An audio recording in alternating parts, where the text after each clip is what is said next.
Assalamualaikum warahmatullahi wabarakatuh teman-teman semuanya. Selamat pagi, semoga dalam keadaan sehat walafiat teman-teman ya. Ini kelanjutan dari eksperimen Dapnia Indoor. Nah mungkin kalau gue bagi-bagi ini part 3 ya. Mungkin ini yang terakhir ya teman-teman ya. Karena ini kultur airnya murni semua, nggak ada jenis lain kecuali ya cacing darah ya. Jadi ini gue kemarin menggunakan 4 perlakuan 1, 2, 3, 4 ya. Dari ketiga ini semuanya pakai aerator, dan ini nggak pakai aerator. Gue berikan perlakuan yang sama, pakai air yang sama. Gue pakai pakai pakan yang sama. Nah, gue ngasih pakannya hampir tiap hari teman-teman, bisa 2 hari sekali atau sehari sekali. Pemberiannya jumlahnya sama. Misalnya ini gue kasih 10 mili, 10 mili, 10 mili, 10 mili. Ternyata dalam waktu seminggu ini habis teman-teman. Kenapa habis? Airnya agak-agak bau ya, dan ternyata ini habis karena kondisi air yang tidak bagus. Jadi penggunaan aerator yang ada di 3 ember ini ternyata proses penguraiannya itu cepet. Nah untuk yang ini karena gue menggunakan pakan dalam jumlah yang sama, akhirnya mati. Nah, gitu. Jadi sebenarnya Dapnia itu bisa pakai aerator, bisa juga enggak teman-teman. Cuma kalau teman-teman sibuk banget, teman-teman nggak sempat mantau air, saran saya sih pakai aerator lebih baik. Karena ketika ini saya tidak menggunakan aerator teman-teman, akhirnya apa? Proses pembusukannya lambat dan akhirnya Dapnianya mati semua karena kondisi air gitu ya. Jadi ini kalau teman-teman pelajaran, kalau teman-teman pengen nggak pakai aerator, sering-sering dipantau airnya karena proses pembusukan makanannya itu lama banget. Jadi durasi pemberian pakannya jangan disamakan dengan yang aerator ini. Kalau yang aerator ini mungkin sehari sekali saya kasih makan. Kalau yang nggak pakai aerator mungkin 2 atau 3 hari sekali. Nah baru kita berikan makan. Lihat aja kondisi airnya. Jadi memang harus benar-benar kita pantau, kita center.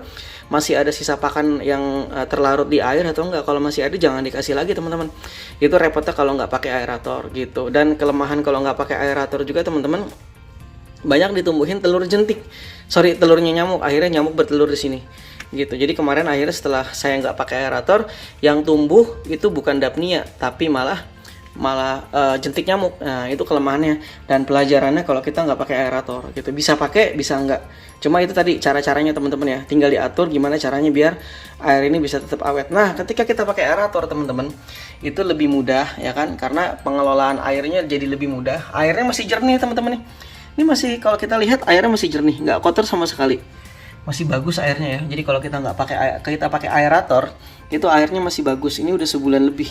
Nah yang ini teman-teman, ini menggunakan aerator dengan kecepatan yang sangat tinggi ya. Jadi saya pakai kecepatan yang tinggi banget, sampai kalau ini aerator saya nyalain, ini kita nggak bisa ngelihat Dapnianya seperti apa ini. Nah ini hasilnya seperti ini teman-teman.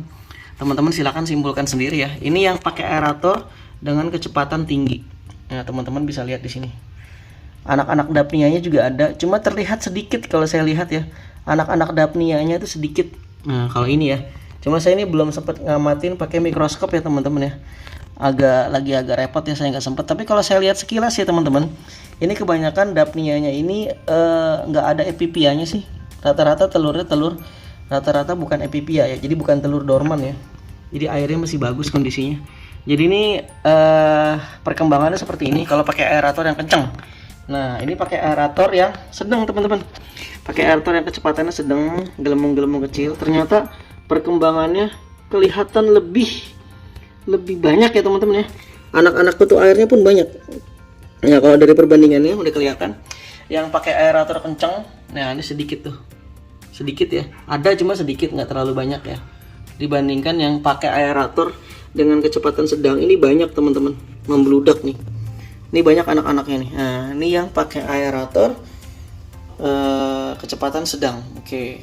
Gelembung-gelembung kecil aja. Nah kalau yang ini pakai aerator pagi dan sore, sesekali aja saya kasih. Ini juga perkembangannya lumayan teman-teman. Perkembangannya lumayan untuk yang pakai aerator, sesekali aja ya. Bagus ya. Jadi teman-teman bisa, kalau repot kan kita taruh pagi dan sore agak ribet ya. Tapi kalau aerator terbatas, mungkin kita bisa menggunakan aerator gitu. Aerator di ganti-gantian. Nah, pagi yang ini, sorenya ini. Nah bisa. Kita bisa menggunakan 2 opsi ini teman-teman. Pakai aerator dengan kecepatan sedang ya, terus ganti-gantian gitu. Jadi tujuan aerator sini saya lebih melihat lebih ke proses pembusukan sisa-sisa pakan yang lebih cepat gitu. Saya ngeliatnya sih ke situ. Karena kalau kita lihat